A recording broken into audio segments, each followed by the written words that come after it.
Hey guys, this is Mugen Lord here, and I'm with, Hill Lancer. And DX Strike. and welcome to the Game Fiends channel.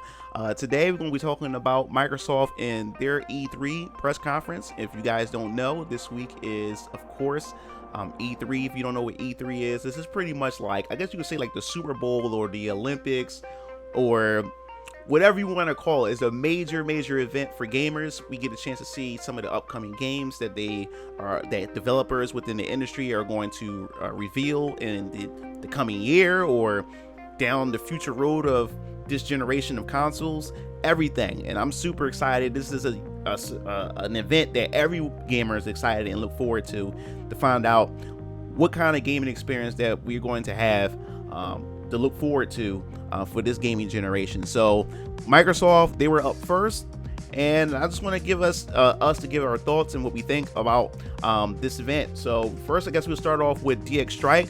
You know, give us your, I guess you could say, your impressions, what you thought of the Microsoft event, the Microsoft / Bethesda event. You can just summarize it. I guess I would say that the Microsoft event was pretty much like I always thought and said to you guys, that it was pretty much going to be up in the air, whether it was going to be good or bad. It was definitely underwhelming in my opinion. They didn't really show much. It wasn't really much to get hype over, but I was banking on that happening. I was really just assuming that next year or the year after was going to be a place where they would shine at. But I had a few pullaways from Microsoft, probably two or three things from there. But it was bland. It was a bland conference in my opinion. Okay, what about you, Keel Lancer? Well, I definitely was just, I guess, kind of like disappointed, like I always am with like Microsoft's E3 conference and stuff like that. I guess like for me, the only things that really got me hyped off this conference would be the two games made by Suikoden. I don't even know how to say the name of those games, but I'm definitely excited for it. I had no idea that it was coming out with a second game, like a spin-off to the main series that they're already still working on. That's kind of ambitious to me, but I'm Aiden, I think it's called Aiden Chronicles Rising, and you got Aiden Chronicles 100 Heroes. The 100 that's the main one. Yeah, the 100 Hero one is coming out too. Was it 2023, I believe, right? Yeah, 2023. Yeah. But the Rising is the spin-off. Like, that's the crazy thing. The Rising is the spin-off, but shouldn't we get the other game first? But I guess we're not even going to get into that. We'll talk about that another time in deep detail. But I thought that was really ambitious for them to come out with two games. I guess because the crowdfunding gave them so much money, they decided to come out with another one. Another game that I wasn't really expecting to be up on the list would be The Outer Worlds Part 2. And I enjoyed the game for what it was, but there was a lot of things that I didn't enjoy that was in the game, but I'll keep that stuff to myself. Then you have Starfield. I've heard of Starfield, but it's like I haven't heard of Starfield in almost like 3-4 years, I think, maybe. It's been a long time since I heard Starfield. And that was a major game that everybody been just beefing up. Yeah. And then you have what is it? I'm more game, Atomic Heart. Seen gameplay of that before, but it just went dark after that. I knew nothing. I knew nothing of that game. Like after, they announced it like a while back ago, and also Back 4 Blood. It is what it is on that. But what do you think, moving forward? Oh well, overall, I don't know. I didn't set my expectations up high. I didn't set it too low, so it was okay. I wasn't really expecting any heavy hitting titles because Phil Spencer and even Microsoft themselves said that don't really expect any like the big exclusives with for the Xbox Series X until 2 years into the console, since everybody by that time will have their hands on the Xbox Series X or the Series S. So I really wasn't looking forward to anything or really anticipate anything. And I noticed I forgot all about the Perfect Dark game that they did announce last year. I forgot all about that. And they pretty much showed like a little snippet of a clip that we seen at the last event that they showed. So they didn't really have anything on that. So they kind of reminded me that that game is still alive and is still in development. But I think the real big takeaway of that, I guess you can say, that came from this event was Halo Infinite, since everybody's been wondering what's been going on with Halo Infinite, because they had to push it back. And then there was, you know, all this drama or rumors going around stating that the Xbox One couldn't keep up with Halo Infinite and is pretty much holding the Xbox Series X and S hardware back.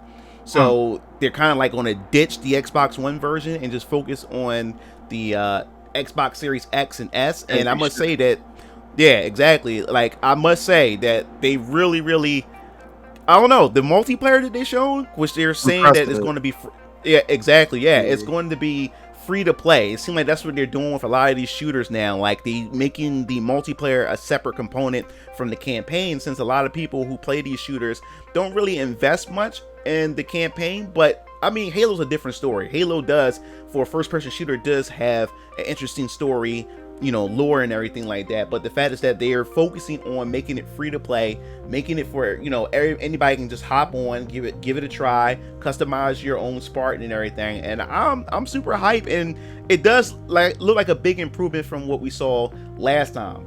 Now, as far as other games that caught my attention was that game that they shown at the end. What was the name of it? Was it Redfall? Yeah, Redfall. At the end. Yeah, from the people who made what's the name of that game? Dishonored. Yeah, Dishonored. Now it does look interesting. Well, we don't know what the gameplay itself is. It's cinematic. Yeah. But looking at what the characters were doing, it looked like that each character is going to have their specific traits and abilities that can pretty much interact with one another to, you know, to accomplish, you know, certain missions, tasks, quests, or however the game is going to set up as far as the gameplay mechanics are.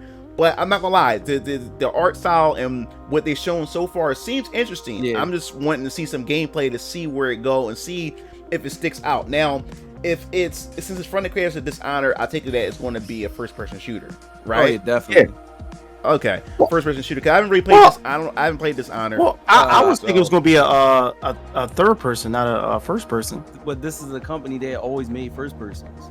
So I don't know. Maybe they might do something different. And it makes sense that it and they got guns too. I was like, yeah, they definitely gonna make this a first-person shooter. And just looking at the art style, you definitely know it's Dishonored. Because which is funny, because I had bought the remastered collection of the Dishonored. So yeah, if it plays, Dishonored's really good. So if it plays and has elements of Dishonored, it's definitely gonna be good. Well, hopefully. Yeah. So also the another thing that they that looks interesting, but you know, it's not really around my ballpark, and that's Psychonauts 2. I remember the first Psychonauts was like highly acclaimed on the very, very first Xbox, and it was a nice platformer. It has that Tim Burton look to it, and which is really unique, especially to the Xbox itself. So to see Psychonauts 2 return, I'm pretty sure that the fans of the Psychonauts game, of the original game, I know they're probably super excited and looking forward to that. And it does look interesting, but like I said before, normally those type of games is not really, you know, around my ballpark, but I can respect it and for, you know, what it brings to the table and how unique it is as a game itself. And then they gave some updates to, you know, a couple other games that they have, like Grounded, Shroom and Doom update. That was another game that I want to give it a try. There's that haven't really had a chance to really give the game a try, even though I got an Xbox Series X, you know, sitting up there, and I have yet to, you know, really download a lot of games onto the platform. But it does look like an interesting, like, co-op social game that I can play with my brothers and maybe a couple of my friends and stuff. So I may have to give that a try after seeing, you know, the Grounded update. But I guess you could say that the one that I guess you could say fans are also looking forward to, which is another exclusive, is the Forza Horizon 5. Oh god. Now I must say, guys, that those visuals, I agree with the visuals, but those visuals are gorgeous. Like, and they purposely, in their presentation, they purposely left it they keep it still, like on the rocks, just so it can trick you. Your eyes play tricks on I you. thought it was a picture. Exactly, and then how you know it's a game is once the cars start coming in, and that's how you can tell, okay, this is a game. But when the cars are not there, it looks that. No, that but like looks good. the only reason why you can tell through the cars is because the way the camera angle is like is in the player vision. You know what I'm saying? But when it does like the outside view, like even a reflection off the cars and stuff, the cars look real. Like it's just. Cars look like I really straight thought candy. like because they played slick because they didn't show the streets and stuff. They just showed like the background environments, the mountains and stuff. So I was like, all right, this is probably gonna be some crazy RPG. And then Mugen Lord called it, it's like, this is probably Forza. I'm like, nah, man. And then the car rolled past. I'm like, oh, come on, like. Wait, this game is only going to be released on Xbox Series X and S, right? Yeah, 'cause Xbox One ain't gonna be able to run that. Pretty much almost everything they showed was Xbox exclusive. Like just Xbox Series or just Xbox exclusive. Like, so The outer world is that for a fact that better be a doggone next gen, only next gen. It better be. Oh yeah, it has to be. It definitely has to be. Oh, another thing too. They showed Among Us. Was it 15 players? Oh man, that's going to be chaotic. Oh That's going to be man. chaotic. definitely gotta get on Yeah, that. yo, we definitely want to live stream that. Like, get your boys, get us, and I'm gonna try to get some people from the Discord channel, and we're gonna have some fun with that. 15 players that's a lot of players to to not trust, and that's gonna be pretty cool. Let's see what else. They also have was it an update or a physical version for what, Hades? Yeah, and I think it's for next gen consoles too now. Yeah, so they have that coming to the Xbox One, and Stalkers back 2. you said Stalkers 2? Yeah, I brought up Back yeah. Blood, but Stalkers 2. Yeah, Stalkers 2 Looks good. no, but it looks good. Yeah. No, visually it looks I'm gonna good, get it. but I mean, I like I said before, I'm getting tired of seeing first person shooters. I don't care what new land, new world you put it in, it's still first person shooter. But I'm not gonna lie, when we sitting there watching it and that monster was fading as he was shooting them, and then it popped up on the screen on his face, I was like, oh my god, it did creep the crap out of me. But yeah, man. So it's so far, like I said, I mean, to most people, this was like an underwhelming showing or showcase for the Xbox conference. But like I said, I wasn't expecting a lot, and I wasn't expecting little either. So I was just right in the middle, and I would say that this was like, if I was to give it a grade, I would give it like a C. That's what I would give it, because it did have some things that you could take away from this. Like I said, you had Hades, not Hades. You had Stalker, you had the Halo Infinite. You also had Forza Horizon. These are things that sits out to like the Xbox fans, And then you had Redfall, of course. So you had some titles. And did I say Psychonauts 2? Did I mention that? Yeah, you said that. Psychonauts 2. Mhm. Oh, I said that. Okay. Yeah. So you have these titles that I know fans that's like big Xbox fans can have something to take away and look forward to and everything. But overall, that's pretty much my thoughts. You have anything else you would like to say, DX Right? I give it a D. Like, Okay. I'll give it a D, because like it's just, most of the stuff is games we've seen already. It was just updates to games we've seen already. Then the other games were like Redfall, just a cinematic, no gameplay, nothing like that. It's just like, and then like, what is it, Back 4 Blood? I'm not hyped for that game at all. It's just another Left 4 Dead rehash. It's not really bringing anything different to the table besides, to this type of gameplay made by the creators of Left 4 Dead. It's besides a card system for characters, like, which is element they seem like they got inspired from Resident Evil Resistance. And then they added more monsters, but are they going to add more monsters besides that? Because with this type of gameplay, it can get stale real quick. Like, I feel like this type of the horde zombie type of gameplay is getting really overused and it's just stale. You know what I'm saying? Like going back to the old Left 4 Dead recently, it's just like it was fun back then, but it's outdated. You know, so it's like there's nothing really get hype over it. Then that the Contraband game, I really don't know what type of game that is. I forgot all about At all. I think the Jack Sparrow DLC thing is That was for the a- Sea of Oh, yeah, Thieves. Sea of Thieves. I think that was pretty. It makes sense. You know, I think that was pretty Mhm. cool, stuff like that.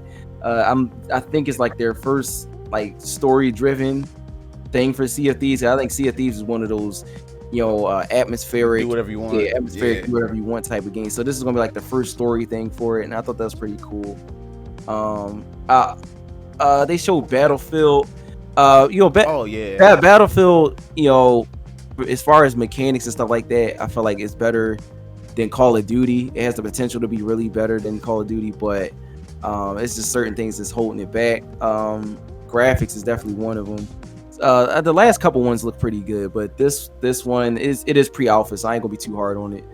But it did look crazy though. Like the world look even more open. It's 128 players. It was just so much chaos. It looks freaking crazy. So I can't wait to see more updates on that, because I'll probably get that with my boys and play on that. But yeah, it's just like the game called Replaced. That indie game that looks really cool. That looks good. Yeah, it does. It looks really good. That was really cool. So I'm actually looking forward to that.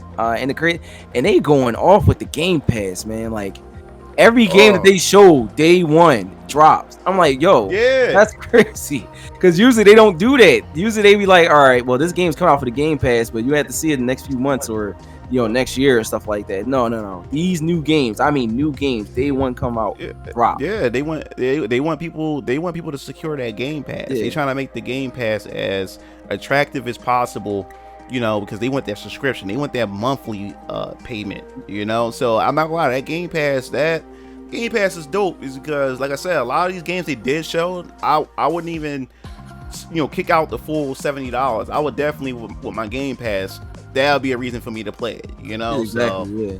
it's dope. Now, so Keel Lancer, any takeaway before we close out this video? Well, DX pretty much gave the conference a D. I'm gonna give it a D plus. Just a step below you and in between him. It makes sense to give it that rating is because like they didn't really show anything too extravagant, but they had some maybe 2 or 3 gems in there that that I would want to purchase day one. And the thing is, like, when it comes down to Microsoft is a slow moving train, but it starts to pick up within its lifespan. In my personal opinion, from Xbox to Xbox 360, Xbox One was just a total letdown, due to the previous console generations, where they just kept kicking out hits, man, within like the second year. So I'm just hoping Xbox gets back to its roots. Another game that I am highly anticipating is Origami. This time is 3 players, not a 1 player, and it's pretty much a stealth type ninja game. And I think that'll be a fun game to stream, but also for all 3 of us to play. And I don't even know why they even had that on the list, was because like the game was already showed multiple times, so I don't even know why it's even there. But I guess the game that I'm really, really, really anticipating would be Ishida, and the game that you were just talking about. I'll probably get it for my Xbox. I have a lot of Xbox games, and I love playing on my Xbox. Actually, believe it or not, I just bought my first. I don't really count the Miles Morales launch for the PS5, a PS5 game. That's the last gen game to me. But I bought my first PS5 game, Ratchet and Clank. Rift Apart, which I'm really, really enjoying. But that's about it for me when it comes down to the Xbox conference. Okay, so that pretty much wraps up our thoughts and what we thought about the Xbox E3 2021 press conference. So we definitely want to hear your thoughts. What do you thought about the press conference? What games are you looking forward to that they revealed?